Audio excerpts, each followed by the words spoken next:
Trump just delivered a $22 billion ultimatum to Apple. Bring production to America, or pay the price. Apple refused. Trump acted.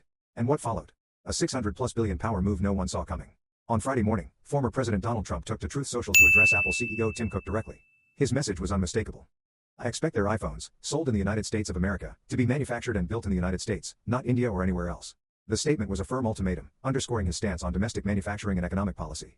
Trump wasn't just making idle threats. On Friday morning, he took to Truth Social with a direct message to Apple CEO Tim Cook.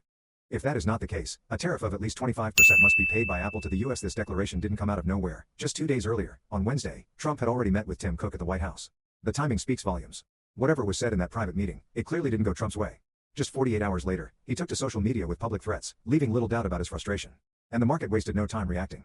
Apple shares tumbled 2.6% in early trading on Friday. But that was just the start. The shock rippled through the broader market. S&P 500 slid 1%, Dow dipped 0.7%, and Nasdaq lost 1.1%. Investors weren't just reacting to Apple. They knew the stakes were much higher. Obviously, Apple isn't just any company. They're the world's most valuable brand. And Trump's threat exposed a massive vulnerability in their entire business model. Apple makes most iPhones in China.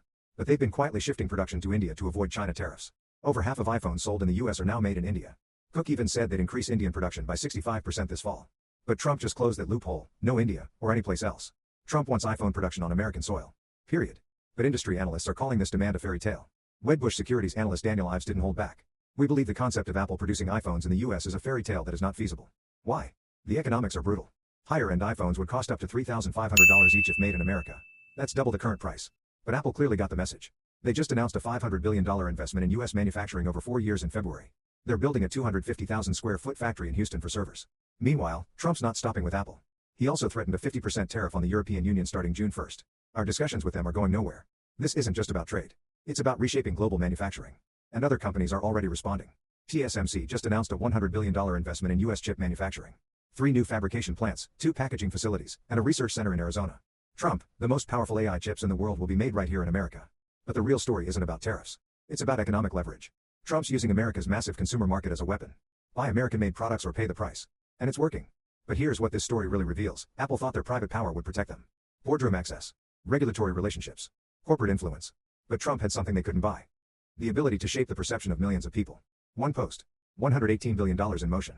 Apple's institutional power? It pales in comparison to a single voice with a platform, driving change on conviction alone. This is the power of personal influence. And today's most visionary founders must grasp this shift, or risk getting left behind. Trump's personal platform cuts through all gatekeepers, giving him unfiltered access to his audience. With that reach, he can instantly shift markets, share insights on demand, prompt direct responses from stakeholders. This isn't just influence, it's the new reality of business. What do you think? Is Trump playing chess or ruining the American economy?